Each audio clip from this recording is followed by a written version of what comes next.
Dans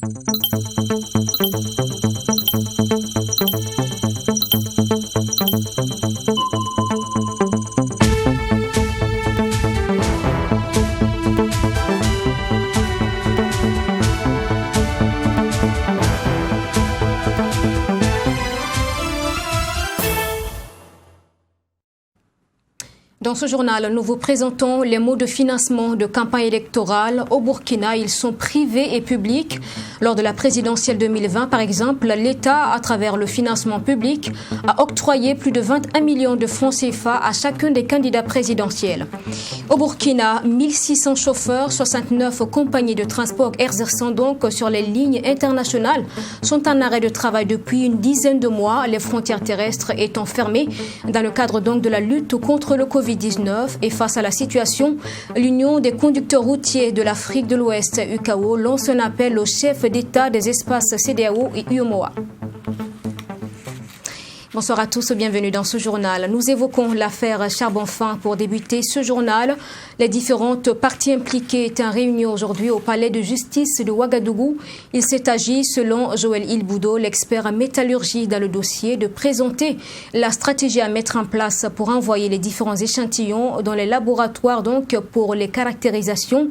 Joël Ilboudo est au micro de Maxime Jeune Bambara. L'objet de cette réunion, il s'agit de passer un certain nombre d'informations aux différentes parties par rapport à la suite à donner à l'expertise. Vous savez très bien qu'il y avait plusieurs étapes. Donc l'état des lieux, l'échantillonnage. Donc toutes ces étapes ont été complétées et nous sommes en train de nous préparer pour envoyer les échantillons dans les différents laboratoires pour les caractérisations. Donc il s'agit maintenant d'informer les parties de la stratégie et de comment cette partie-là va être organisée. Donc, principalement, c'était l'information qui a été passée ce soir. Il y a un laboratoire qui a été désigné, donc le laboratoire de Caen, en France.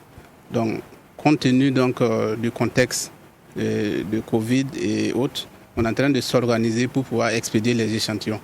Une fois que les échantillons sont envoyés, le laboratoire pourra maintenant établir un chronogramme pour faire une mise à jour par rapport au temps que ça va prendre.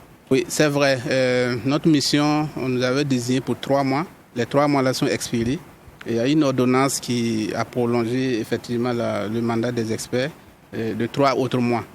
Donc, en fonction de l'évolution du travail, le tribunal jugera donc de la nécessité de prolonger le mandat des experts ou pas. Le retard, je peux dire qu'à l'étape actuelle là, il n'y a pas une raison spécifique parce que l'échantillonnage a pris beaucoup plus de temps que prévu. On a pris plus d'1 mois pour faire cette étape-là. Et quand l'échantillonnage est fini, il fallait maintenant s'organiser pour pouvoir envoyer les échantillons, comme je l'ai dit préalablement. Et c'est cette étape-là justement qui est en train d'être mise en place. Effectivement, nous avons entendu dans la presse qu'il y a une pression. Moi particulièrement, je n'ai pas reçu de pression et je n'ai pas de nouvelles ou d'une information, d'une pression quelconque par rapport à l'expertise. Je peux souligner une difficulté du fait qu'on a produit beaucoup d'échantillons. On a produit, disons, plus de 2000 échantillons. Et ça, c'est l'une des difficultés parce que le labo va prendre beaucoup de temps pour pouvoir les analyser, vu ce grand nombre d'échantillons. Quelles sont les sources de financement de campagne électorale au Burkina? Nous sommes encore dans le processus électoral de 2020 et dans le cadre de la présidentielle, les 13 candidats ont obtenu chacun de l'État plus de 21 millions de francs CFA. Il s'agit là du financement public, un premier financement qui existe à côté d'un deuxième, le financement privé qui peut être interne ou externe. Précision dans le prochain reportage qui donne la parole au premier responsable de l'autorité supérieure de contrôle d'État et de lutte contre la corruption. Les dispositions légales concernant donc la question sont également abordées. Sanata Seré. Pour aller à la conquête de l'électorat en période de campagne, les différents candidats et partis politiques doivent faire face à des dépenses, notamment les frais de communication et de publicité, la location des locaux, les frais de matériel et bien d'autres. Des sommes importantes sont donc investies par les partis politiques dans ce sens. Selon l'autorité supérieure de contrôle d'État et de lutte contre la corruption, l'ASELC, les candidats disposent de 2 sources de financement, à savoir le financement privé et l'aide publique de l'État. Il y a le financement qui est donné aux partis politiques et aux candidats aux élections présidentielles et législatives. Et ce financement public-là doit faire l'objet d'un compte-rendu à la Cour des comptes. Mais ce financement public est insuffisant. Et le problème que nous avons au Burkina Faso, c'est que la plus grande partie du financement des campagnes électorales vient du financement privé. Il y a le financement privé interne et le financement privé externe.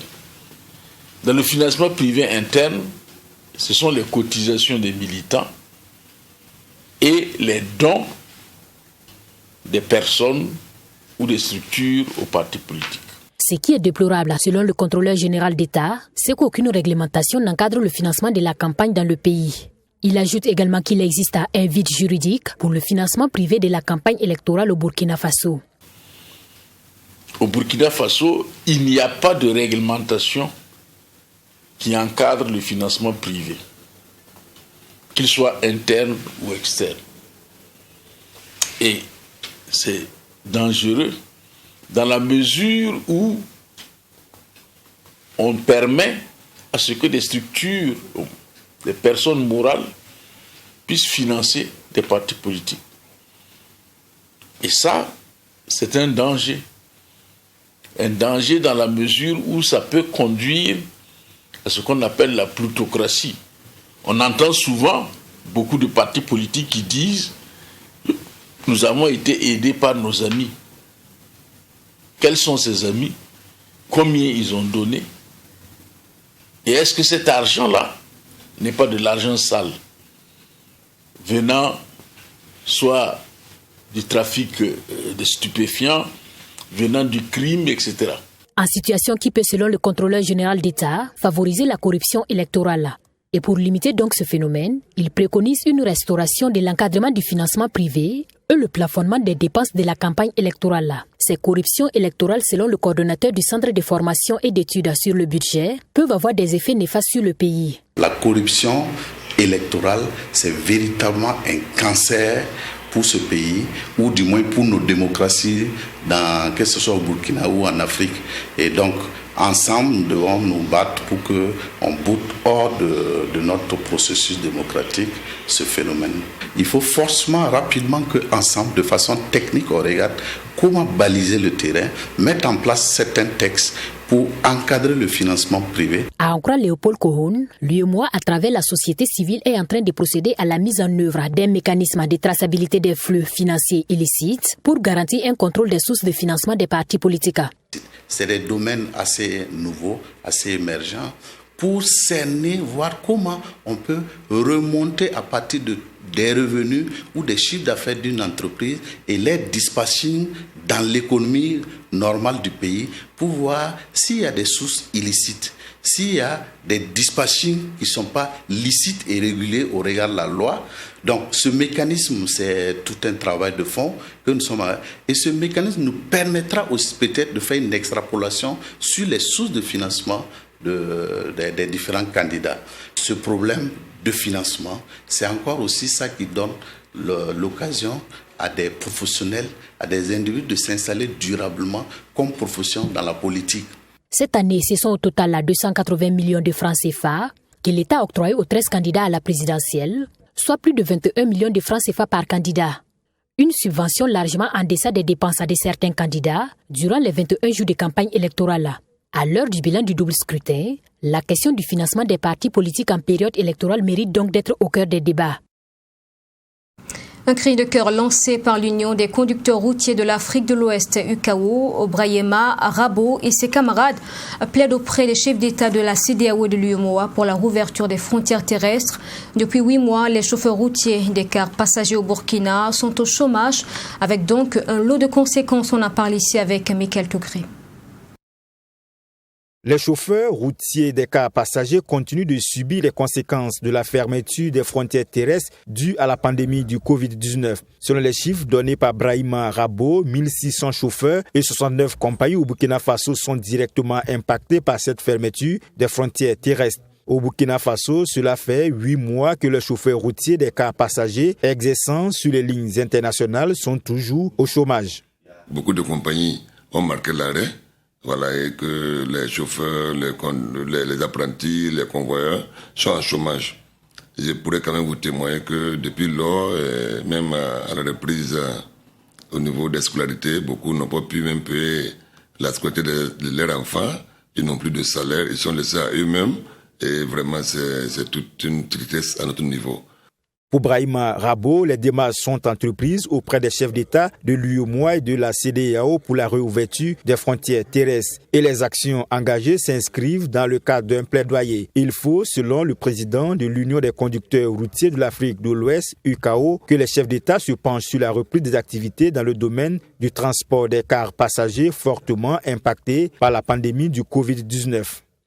Chaque pays a reçu la lettre et je pense que ces lettres sont transmises à tous les États, à tous les chefs d'État, et que même au niveau de l'UEMOA, nous les avons transmis et on a eu même une rencontre.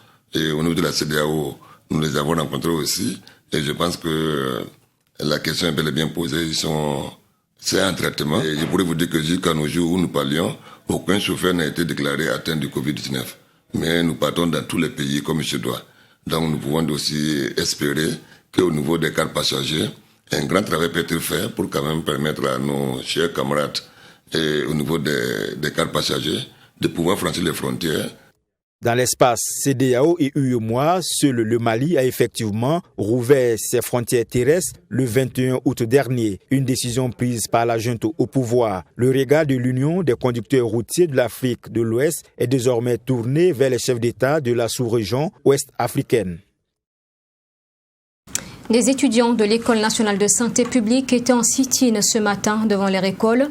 Les élèves de la filière anesthésie ayant été renvoyés de leur lieu de stage sans raison claire. Après échange donc avec les responsables de l'administration, les manifestants prévoyaient de continuer demain s'ils n'obtenaient pas satisfaction. On en parle avec Abdourahmini. Des élèves de l'École nationale de santé publique très remontés contre la direction de leur école. Pour cause, depuis 2 semaines, les élèves de la filière anesthésie ont été renvoyés de leur lieu de stage sans aucune raison selon ces derniers. Le véritable problème pour eux, c'est le manque de volonté de l'administration à trouver des solutions à leur situation. Nos camarades de la filière anesthésie ne sont pas reçus sur les terrains de stage, alors que le stage est programmé par notre direction, par les coordonnateurs de la direction, mais on ne les reçoit pas, on ne les accepte pas sur les terrains de stage. Maintenant, nous avons remonté le travail et le problème à la direction générale, à la direction de la formation supérieure en sciences de la santé d'abord, mais eux aussi, ils ont dit qu'ils vont transmettre le problème à la direction générale, qui n'était pas habilitée à résoudre ce problème. Maintenant, nous sommes venus ce matin pour demander à la direction générale, pour comprendre qu'est-ce qui se passe. Est-ce qu'ils sont au courant de la situation que nos camarades sont refusés sur les terrains de stage et comment est-ce qu'ils essaient de résoudre ce problème-là? Après un bras de fer entre élèves et quelques responsables de l'administration, les manifestants sont reçus par le directeur études et stages. Ce dernier dit ignorer également les raisons de cette situation, mais soutient qu'une solution sera trouvée dans un bref délai. En réalité, nous n'avons pas encore d'éléments précis qui justifieraient ce refus dans les sites de stage. Donc, ce que l'administration a déjà entrepris comme démarche, c'est de rentrer en contact avec les différents responsables des hôpitaux pour bien sûr qu'on s'entretienne et voir quel est le problème profond et que trouver très rapidement des solutions qui vont permettre bien sûr à nos stagiaires de reprendre le cours normal de leur activité pédagogique. Donc, entendez par là leur stage. Quant aux élèves, l'espoir est permis, mais ils émettent quand même des doutes. Ceux-là qui nous ont reçus ce matin, ils nous ont fait comprendre seulement que le problème suit son cours, qu'ils sont au courant du problème, ça suit son cours, que le conseil d'administration s'était saisi du problème, qu'également le ministère de la Santé s'est saisi du problème. Et maintenant, la question que nous nous posons aussi, si toutes ces structures se sont saisies de ce problème et que jusqu'à présent, il n'y a pas de dénouement, est-ce que vraiment ils mesurent l'ampleur de ce problème? Il faut dire qu'on peut dire qu'on n'est pas satisfait jusque-là, mais ce que nous avons proposé, nous sommes là et ils nous ont fait comprendre que c'est le directeur général qui pouvait vraiment nous situer davantage par rapport à ce problème. Et nous sommes là, nous l'attendons. Et si d'ici le soir il n'est pas là, demain matin nous serons là. Les étudiants comptent rencontrer le directeur général de l'école dans les heures à venir. Ce sont au total 49 élèves qui sont confrontés à ce problème et bénéficient de la solidarité de leurs camarades d'autres filières. Donc au total, plus de 300 apprenants mobilisés pour trouver des solutions aux problèmes qui minent cette école de santé. Première session d'information et de formation des agents des structures centrales et déconcentrées sur les réformes et outils modernes de gestion. Il s'agit de la première séance d'une série de 4 qui vise à renforcer les capacités de 142 agents du ministère en charge de la fonction publique. Les séances se tiennent donc du 2 au 19 décembre. Cérémonie de lancement aujourd'hui avec Sanata Seré. 42 agents du ministère de la fonction publique prennent part à cette première session d'information et de formation sur les réformes et outils modernes de gestion. Il s'agira au cours de cet atelier de partager non seulement avec eux les réformes engagées par le ministère depuis l'an dernier, mais aussi les outils modernes de gestion développés par le secrétariat permanent de la modernisation de l'administration courant l'année 2020. Dans un monde où les outils de travail sont en constante évolution, et les réponses aux problèmes d'une grande complexité, la modernisation continue des administrations est un impératif qui implique une constante mise à niveau des agents. De nos jours, des évolutions sociales, techniques et technologiques font de la ressource humaine le socle d'un développement social harmonieux, durable et auto-entretenu. Dès lors, la qualité de toute production sociale reste liée au degré de compétence et d'organisation du capital humain. Les participants auront droit au cours de ce rendez-vous d'échange et de partage d'expériences à des communications notamment sur les progrès du processus de développement dans la fonction publique et également sur les outils modernes de gestion. On commencera déjà par une communication pour les imprégner de tout ce qui a été entrepris comme réforme au sein du ministère de la fonction publique, notamment les réformes sur la gestion des actes de carrière, les réformes également en matière de recrutement. Donc ça, ce sera la présentation introductive. Ensuite, on va échanger avec eux sur un dispositif que nous avons mis en place qui permet aujourd'hui d'évaluer la performance des structures administratives. Donc c'est une performance qui doit être, en fait, c'est un dispositif qui est pris en charge par chaque ministère et un rapport global qui est élaboré au sein du ministère de la fonction publique et transmis au Premier ministre. Le deuxième outil, il y a un dispositif également qui a été développé et qui sera bientôt mis en vigueur. C'est le dispositif qui devrait permettre aux usagers de se plaindre et de faire des suggestions à l'administration publique. À terme, ce sont au total 142 agents qui vont bénéficier de ces sessions de formation et d'information. Et c'est une série de 4 sessions qui va se dérouler du 2 au 19 décembre 2020. Ces participants sont issus des structures déconcentrées des directions régionales de la fonction publique, des directions régionales du travail et des structures centrales du ministère en charge de la fonction publique. Canal Plus Burkina fait le point de ses activités de 2020. L'entreprise note quelques difficultés rencontrées malgré d'importants acquis engrangés. Canal Plus Burkina, lors d'une rencontre tenue aujourd'hui, a également présenté ses offres de fin d'année et perspectives pour 2021. Détail avec Mametrene Kamabou et Denise Zida. En 2021, une part belle sera faite aux productions burkinabè dans les offres de Canal Plus Burkina. C'est ce qu'affirme son directeur général Aimé Makouta lors de cette conférence de presse. Canal Plus, qui se veut également une entreprise citoyenne à l'écoute de ses clients, met un point d'honneur à la satisfaction de préoccupations de ces derniers. Et selon le premier responsable de la structure, des efforts sont fournis chaque jour pour améliorer la qualité des offres, aussi bien en termes de contenu, mais également en termes d'installation technique. Les clients vont s'attendre à ce qu'on continue à investir dans l'amélioration de la qualité de ce que nous proposons. Et quand je parle de qualité ici, je parle de qualité technique, comme je l'ai indiqué. On va continuer à investir dans tout ce qui est décodeur, dans tout ce qui est capacité de transport du signal, mais aussi dans la qualité de nos programmes. Et c'est pour ça que Canal Plus Burkina souhaite qu'il y ait plus de programmation burkinabés sur nos chaînes. Et voilà pourquoi nous nous engageons avec le gouvernement, avec les autorités en tout cas qui régissent le secteur de l'audiovisuel pour mettre cette plateforme en place pour pouvoir commencer à produire et donner du contenu burkinabé.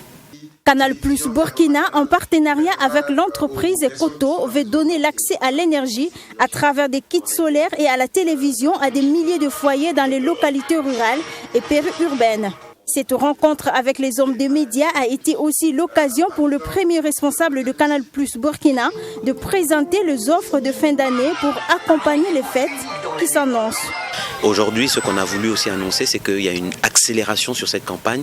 C'est de se dire que le décodeur passe à 5 000 francs. Donc à partir de 12 000 francs, comme l'a dit mon collègue, vous avez le décodeur, vous avez un abonnement, vous avez une installation. Donc c'est le cadeau qu'on souhaite faire à nos abonnés, en tout cas ceux qui viennent qui veulent nous rejoindre. Mais en même temps, donc vous avez vu qu'il y a la semaine généreuse qui donne des bonus, des chaînes en plus. Voilà les deux cadeaux que l'on donne et aux nouveaux qui nous rejoignent et aux anciens qui sont avec nous pour les remercier pour leur fidélité. Et je répète, pour nos clients VIP, il y a cette installation ou cette révision gratuite et des accessoires que l'on peut changer gratuitement. Canal Plus Burkina a dressé le bilan des activités menées au cours de l'année 2020. Malgré les difficultés rencontrées, l'année a été bonne, soulignent les premiers responsables. Et avec l'avènement de la pandémie du Covid-19 qui a impacté l'année, Canal Plus a été toujours plus proche de ses clients. Plusieurs activités ont été menées pour permettre aux abonnés de mieux vivre la situation. L'entreprise a manifesté sa solidarité envers les personnes touchées en faisant des dons de diverses natures à différentes structures. Elle a également offert l'accès gratuit à certaines chaînes pour permettre aux clients de mieux vivre le confinement. Une page musique pour refermer ce journal. Le collectif Consonné Voyelle a présenté son deuxième album hier mardi. Black Vanilla, le nom de l'œuvre, est également celui du 4e membre du groupe décédé en avril 2018. Album hommage donc qui est composé de 12 titres. Prône l'amour, le vivre ensemble, la dénonciation et l'engagement également. Black Vanilla de Consonné Voyelle est couleur reggae, afrobeat, rock et a cappella également. Rakita Bilgo, Yolande Ilboudo et Samira Ouedraogo. Consonné Voyelle est un collectif créé en 2012 par 4 artistes slameurs burkinabés. Malheureusement, le 30 avril 2018, le groupe est frappé par un drame. La perte de Hamidou Valiant, un des leurs. Le 1er décembre 2020, le collectif revient avec un nouvel album baptisé Black Vanilla, en hommage à leur frère et ami regretté Hamidou Valiant, alias Black Vanilla, d'où le titre de l'album. Ce nouvel album traite des sujets tels que la politique, la société, l'amour, le vivre ensemble et prône la prise de conscience, l'engagement, la dénonciation des mots. Monsieur le Président, où en est-on avec la corruption, la réduction du train de vie de l'État? Le gouvernement nous appelle à des sacrifices. C'est une promesse que l'on a tenue aujourd'hui. Grâce à tous ceux qui nous ont soutenus, à qui on dit merci. Pour nous, c'est bien plus et nous avons tenu cette promesse-là à Valiant. Mais aussi, il y a de l'artistique. Dans cet album, il y a une diversité de thématiques, aussi bien politiques, sociétales. Nous avons des thématiques que nous abordons parce que pour nous, le slam aussi, c'est ça. Le slam, c'est de faire passer un message avec notre arme qui est la poésie, de pouvoir apporter notre pierre au développement de notre pays, au développement humain et économique de notre monde avec notre contribution en tant qu'artiste. Donc pour nous c'est une fierté ce soir de pouvoir mettre sur le marché du disque un nouvel album, non seulement en hommage à notre regretté frère, mais aussi pour le bien et le paysage culturel du Burkina Faso. Cet album de 12 titres est composé de plusieurs styles rythmiques, à savoir le reggae, l'afrobeat, le blues, le rock, l'a cappella. Entièrement enregistré en live à Hop Music, Consonné Voyelle est en featuring sur les titres Monsieur le Président, L'odeur du kérosène et Plume calcinée respectivement, avec Dabros, Claire Tipi, Damo Diabaté, Le groupe se veut la voix du peuple et de la population opprimée. Ils abordent dans cet album la question du CFA, de la sécurité routière, du tabagisme et met un point d'honneur à la femme, symbole de douceur selon le groupe.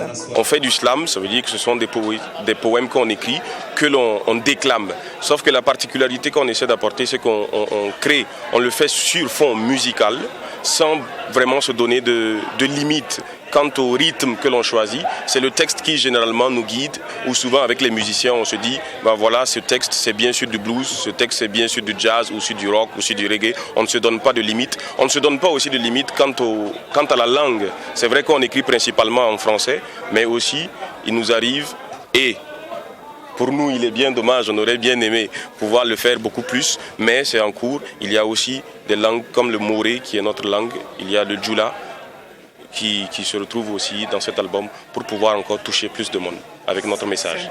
Rappelons que Black Vanilla est le deuxième album du groupe. Riche en mots de sens et d'authenticité, il est composé des titres tels que Le Minier, Mon art de vivre, Douceur du visage, Indépendance blabla, Dire à bout portant. Le collectif Consonne et Voyelle ne compte pas s'arrêter à un si bon chemin et compte occuper les grandes scènes en mémoire de leur ami Amidou Valiant. Consonne, faut-il le signifier, renferme l'idée de dénoncer, apprécier, déranger, reconforter, et Voyelle, celle de l'image, des colombes que l'artiste envoie, la voix qui porte loin, la voix libre. Et puis la star de la musique malienne, Salif Keita, est arrivé en fin de matinée au Burkina, présent dans le cadre de 2 concerts pour lever donc des fonds afin de soutenir des œuvres sociales. Salif Keita a dit être heureux de se retrouver au Burkina après une longue absence. Ambiance de son arrivée à l'aéroport international de Ouagadougou avec Serge Bado.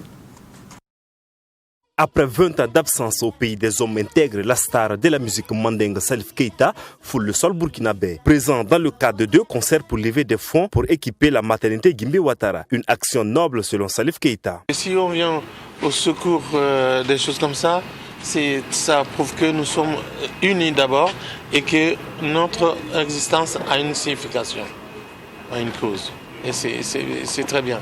Mais j'aimerais bien que tout le monde s'unissent autour de l'organisateur et des organisateurs et que tout le monde se joigne à nous pour nous aider à sensibiliser le monde pour cette bonne cause.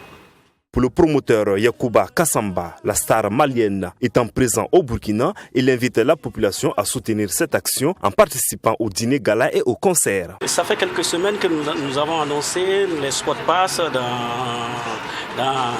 sur toutes les chaînes, télé, radio. On en parle aujourd'hui. Salif est là. En personne. Ça veut dire que l'événement aura bel et bien lieu, s'il plaît à Dieu, au CIAO, le vendredi 4 et au stade Wobi de Bobo Dioulasso le samedi 5.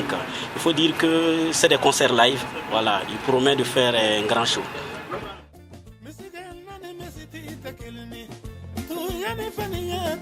En rappel, Salif Keita est présent au Burkina Faso pour 2 concerts. Le premier prévu le 4 décembre prochain au CIAO et le second le 5 décembre au stade Wobi de Bobo Dioulasso. C'est la fin de ce journal. Merci de l'avoir suivi. Je vous souhaite une excellente suite en compagnie de nos programmes. Bonsoir et à demain.